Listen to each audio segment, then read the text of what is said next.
سارا ہر روز اس کیفے میں صرف ایک وجہ سے جاتی تھی، کیونکہ وہاں وہ لڑکا کام کرتا تھا، خاموش، سنجیدہ اور ہمیشہ کتابوں میں گم رہنے والا۔ اس کا نام احد تھا۔ احد کبھی زیادہ بات نہیں کرتا تھا، مگر جب بھی سارا آتی، وہ اس کی پسند کی کافی بغیر پوچھے بنا دیتا۔ ایک دن سارا نے ہنستے ہوئے پوچھا، آپ کو کیسے پتا میری پسند کیا ہے؟ احد پہلی بار مسکرایا۔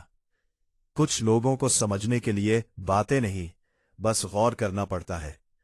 سارا کا دل زور سے دھڑکا، مگر اگلے دن احد کیفے میں نہیں آیا، اور نہ اس کے بعد کبھی آیا۔